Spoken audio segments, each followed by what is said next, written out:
It takes more than great database normalization skills to be a great engineer. This is episode 110 of the Soft Skills Engineering Podcast. I'm your host, Dave Smith. I'm your host, Jamison Dance. Soft Skills Engineering is a weekly advice show for software engineers about non-technical subjects. I really have nothing.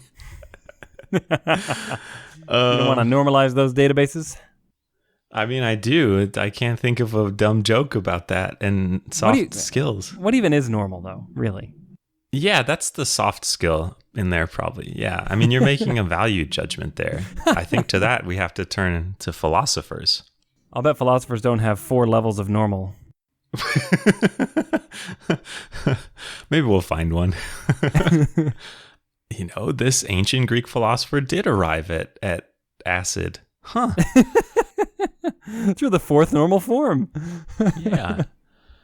All right, we have a bunch of patrons we'd like to thank. Thank you so much to these patrons who are donating at the $20 a month level. Thank you to Nick Cantor, Dimitro Neonilla, David Jackson, Chris Fitkin, Ken Howard, Sean Clayton, and Dustin Coates. Thank you all so much for your support, and thank you to everyone else who is supporting the show. I have said 100 times probably so far that we're using it to fund things, and we actually are. We were planning on doing it and hadn't paid anyone money yet, and we have started to pay other people money to make the show better. Mm-hmm. So your donations are helping make that happen. Thank you so much. All this time, I thought the money was just going to pay for your yacht. Well, that's the long-term play, right? We get these donations, we invest 100% of them in the show, and then we get 1% more donations. And if we do that for long enough, millions and millions of years, you could make 1 month of yacht payment. Yeah. All right. You want to read our first question? I totally do. This is from a listener named Cindy. How do I help foster team spirit in a newly created team? For context, we've just gone through a merger. All the team members, me included, have worked for the same company pre-merger for at least the last couple of years. I think highly of my new teammates, but we're not used to working in a team, so we're not good at asking or offering help, sharing knowledge, having productive discussion, and all the other good things teams are supposed to do. P.S. Love your work. So glad you started this podcast. There's nothing else like it. We are one of a kind. If there is, we will approach them and merge, and then there will be nothing else like it. The oligopoly of soft skills podcast. You have been absorbed. So, newly formed team that came together after a merger. Have you ever been through something like that? Trying to think. Yeah, kind of. I've been at the existing company that acquired other companies. That's happened to me twice, where other people kind of got merged in. I want to go back to what team spirit is, though. My understanding from the Nirvana song is that's actually slang for marijuana. Do you mean teen spirit? Yeah. Wait. Isn't that song isn't about team spirit? The whole time, Dave. Oh, man. That was like 25 years ago that song came out. It smells like team spirit. I was pretty sure that's what it was. We've just gone through a merger, all teammates, blah, blah, blah. I think the thing I remember from just going through the merger is this palpable aura of fear around all of the new people. They had come to a new place. They didn't know what was going to happen. They didn't know how things worked. They didn't know if their jobs were secure. They didn't know like what the company they were joining really did. I mean, they kind of knew from, I don't know, you can Google it and hear the pitch a little bit, but you don't actually know. So there's just all these unknowns. It's like being forced to change jobs, but without actually, I mean, you don't get to pick where you go, right? Yeah. So I think one of the most important things you can do is like calm the fears. I don't know how much control you have over the actual circumstances as far as like, maybe their jobs are in jeopardy. Hopefully not, but you have to balance like, do I just straight up lie to them with, do I help them not worry about things that they can't really control? But the broad point of just try and calm things down and make this place of security and stability and kind of carve out a little safe place. So I think that's a big thing you can do. I think the way that I would do that is I'd walk over to them, look them right in the eyes and say, don't worry. Everything's going to be great. And then a big smile. Would that work? Just hold that eye contact. Yeah, just hold it. and then break it. And then you walk to the next person, one desk down in your open plan office. Yep. It's going to be And then you get to the last person and you just make eye contact, but you don't say anything. That will put people at ease. Nothing makes engineers feel more comfortable than prolonged silent eye contact. Oh, it's like a nice blanket. Yeah. I found myself getting worse at holding eye contact the older I get. Really? Yeah, I don't like it, man. It used to not bother me, and now ugh. So what's going on in your head when people lock eyes with you? Maybe I'll fall in love with them. Maybe they'll fall in love with me. Maybe you have accumulated so many misdeeds that you're afraid they'll see into your soul. Yeah. When you were young and innocent, you had nothing to hide. Now you have like 20 years of tax evasion under your belt. Yeah, there's layers of crud. Next time I see you in person, I'm just going to lock eyes with you. Just going to lock in. I'm going to see who breaks first. Jamison, I will cure you of this right now. I'll break first because I don't like it. Easy. I'm going to like hold your face and pry your eyelids open. Force you to confront your fear. Like a Clockwork Orange style. All right. Okay. So now that we've given out good advice. Yeah. I think that when any two groups of people come together, there are all of these like back of the mind fears that maybe you don't even verbalize. Like, are these going to be rational people? You know, like, are they going to be crazy? Yeah. And I think one really good way to put that fear to rest is to organize a team activity that you do together that's low pressure, not work related, easy and fun, and gives everyone a chance to just let their guard down and enjoy each other's time. Or rather, enjoy an activity together. So it's something positive, something fun. There are lots of different things you could do, but you got to make sure that it's inclusive of everyone so that everyone can participate. Mm-hmm. And I've seen those kinds of things do great work for a team.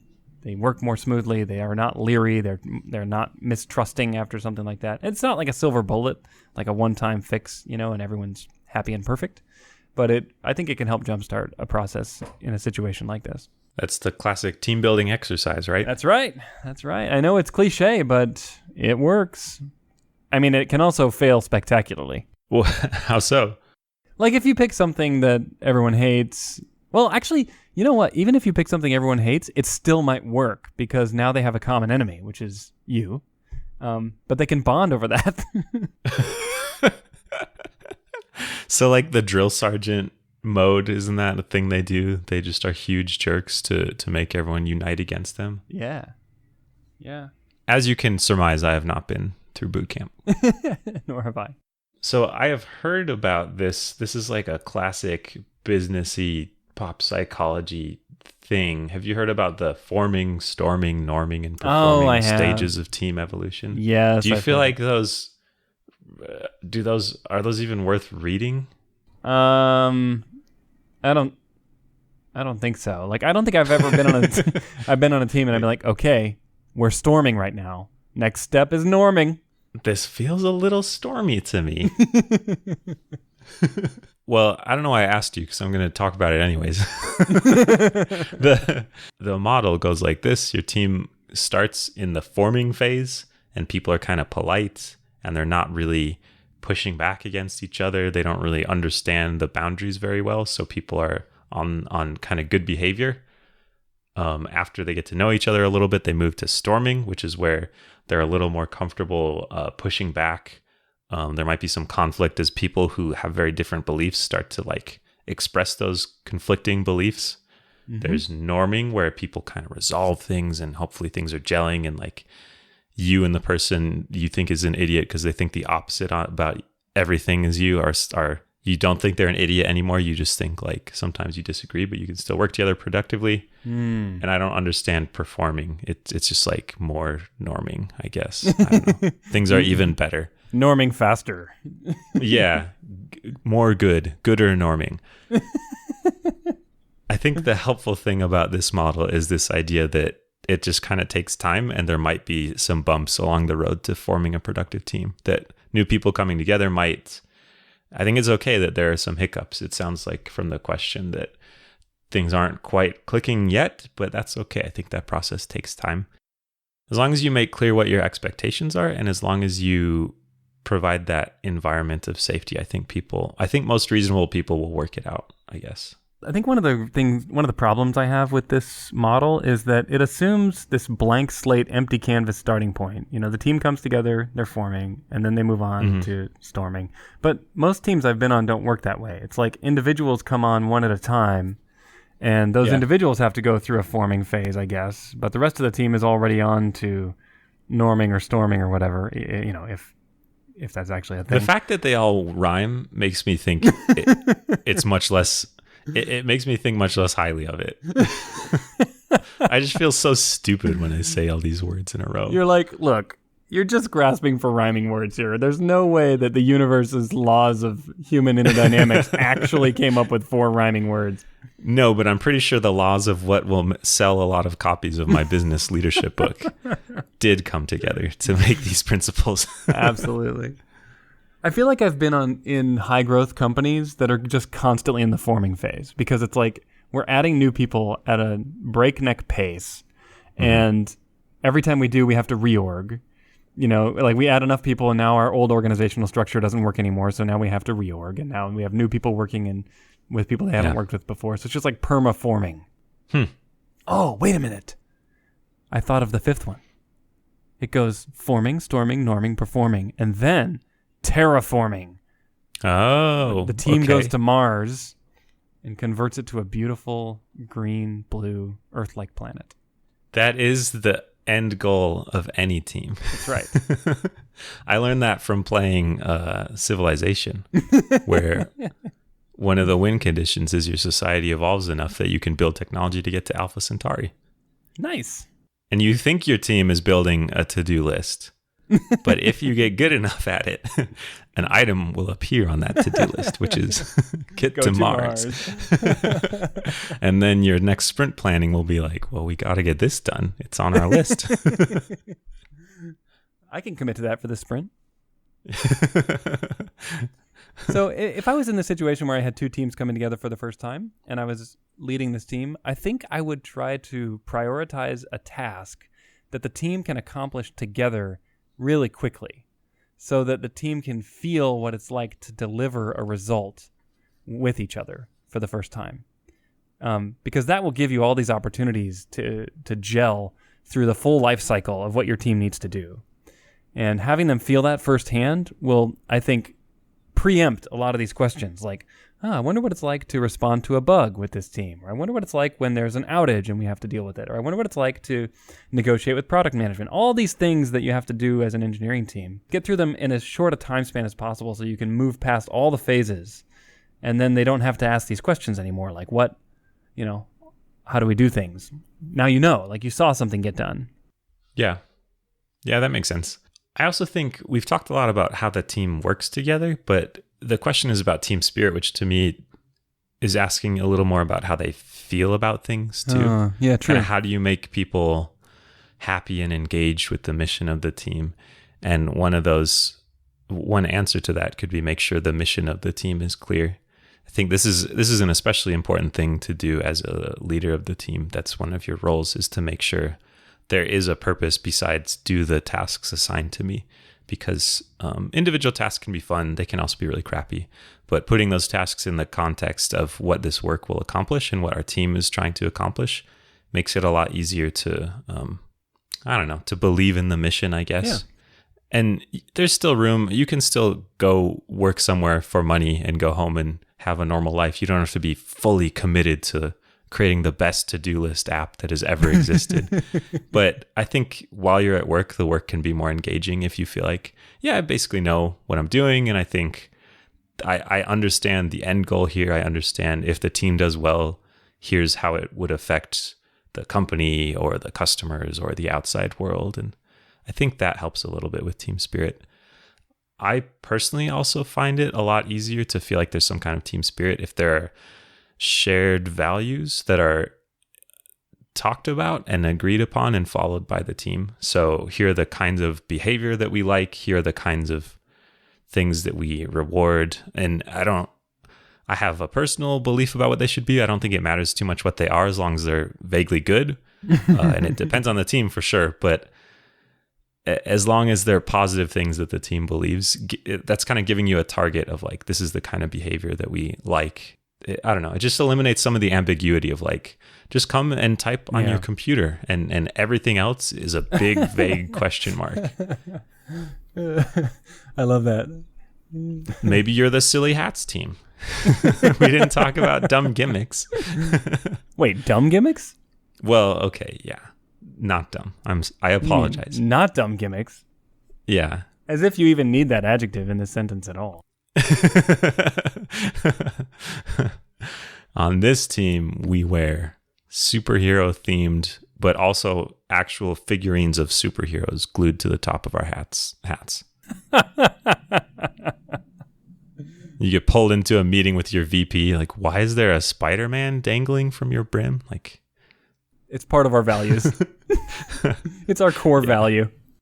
And you say, watch this. And you whip your head to the side and the web extends and he like flings over and sticks to your keyboard and starts the build for you. Starts out, yeah. That's why. Types out a wicked for loop. Yeah. Any more questions?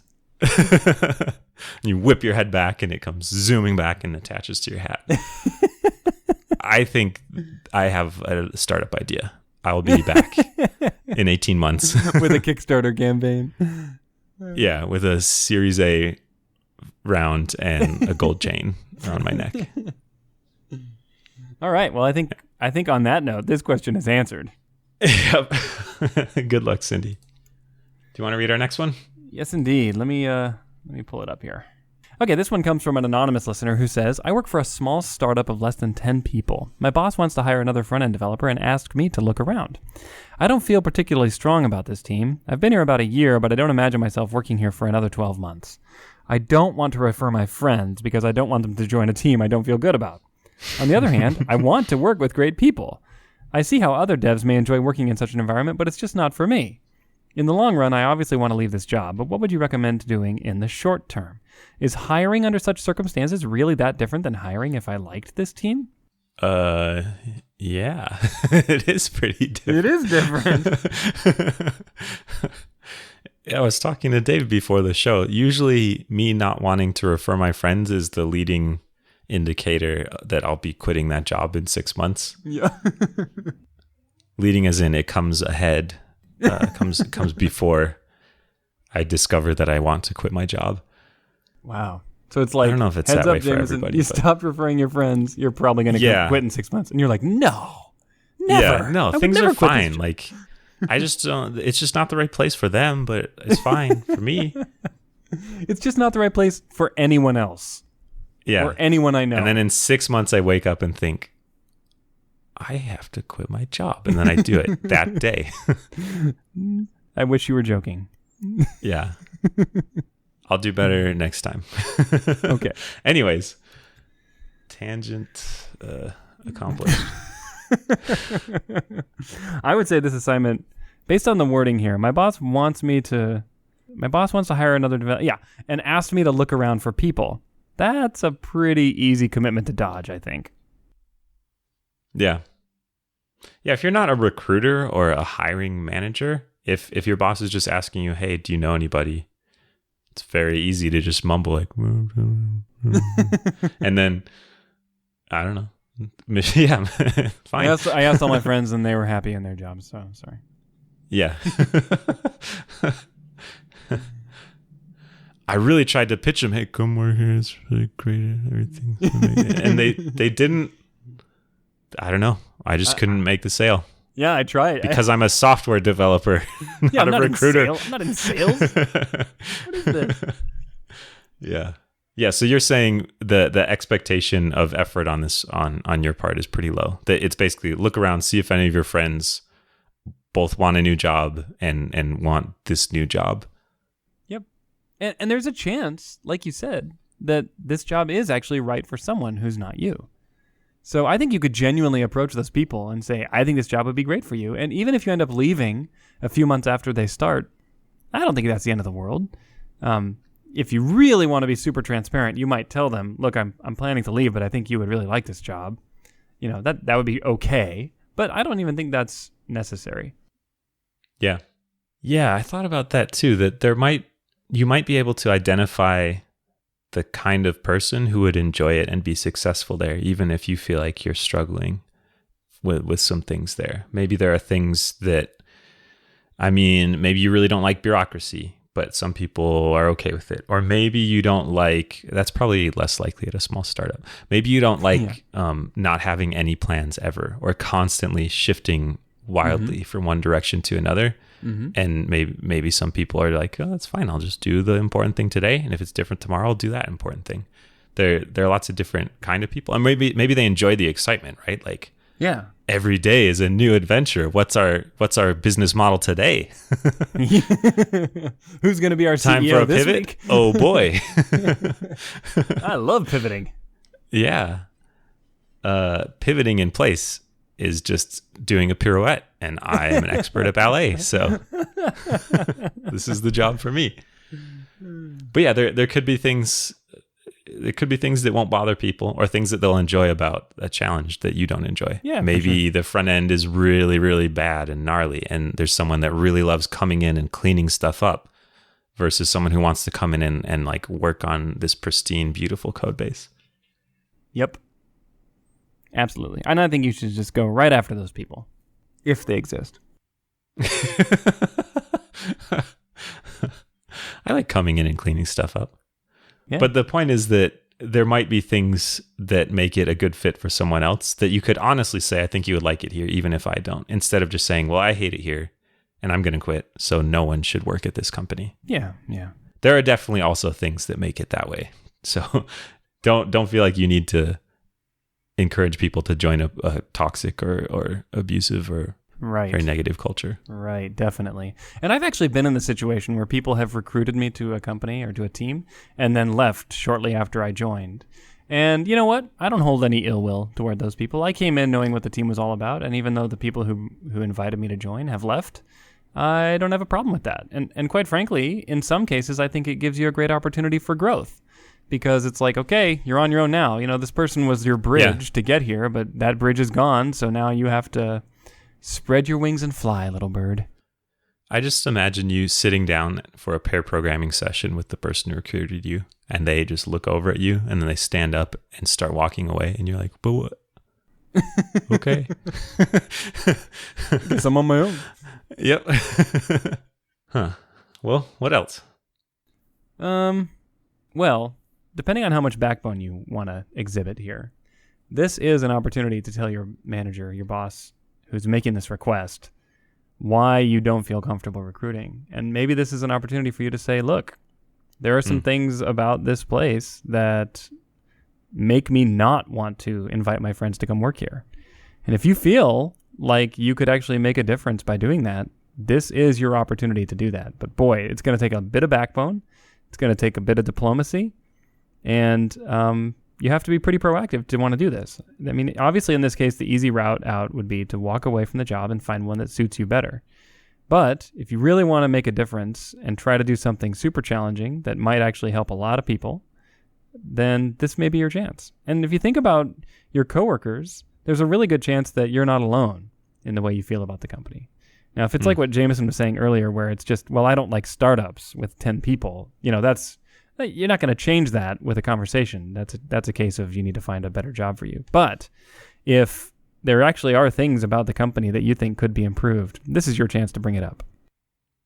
Yeah. And the fact that the company is that small means you theoretically have a higher chance of making a difference in it. If you worked at a company of 10,000 people, you could exert local influence on your team, but you're unlikely to be able to change the direction of the company immediately. Take a lot of work and a long time. Yeah, but so at a startup, they're used to pivoting. Yeah, that's Just true. pivot their culture. Yeah. Absolutely. What were you going to say? I was going to say that at a company of 10,000 people, I'd say the probability of changing it is about 3 orders of magnitude smaller. Yeah. So what would you recommend in the short term? It sounds like a recommendation is like maybe you have that one friend who just would fit and you could refer them. Maybe you tell them up front, hey, I'm leaving. Maybe you mumble very quietly on Twitter or wherever your network is. Use the mumble tag. Yeah. Or maybe you have a frank conversation with your boss about things. Mm-hmm. Maybe you get a new job right away. That's true. Maybe you sidestep this whole issue by just quitting today. Yeah. I mean, that's what Jamison would do. I definitely think you're under no obligation to like sucker your friends into a bad situation, though. I mean, your boss can ask you for referrals, but you don't have to. You don't owe your boss that, right? You owe them the time while you're employed, but you don't owe them. You don't need to harm your friends or your network by putting them in a harmful situation. So yeah. It's their job to make it a good place to work. Well, I guess it's kind of yours too, but yeah, that is definitely shared ownership. Especially if you're a member of a 10-person company. Yeah. You are 10% of the problem. Yeah. Have we answered the question? I think so. I think we can let this one run now. Good luck, anonymous listener. Let us know what you do. Good luck. We'll never know. Anyone could impersonate this person and say, oh, I just ended up putting on clown shoes and that made everything better. And I was that listener. We'll believe you. We have no way to authenticate you. Yep. But frankly, the clown shoes are authentication enough, I think. Only one developer would wear clown shoes. Bob, is that you? Where should people go if they want their own questions answered? Go to our website at softskills.audio, where you can also support the show with Patreon by making a small monthly pledge, which we very much appreciate, as Jamison said. If you'd like to share the show, tweet about us on Twitter. You can also follow us at softskillseng. You're welcome to send us direct messages, share tweets of the show. We also share our own tweets occasionally with interesting tidbits of knowledge as well as episode announcements. All right, we'll catch you next week.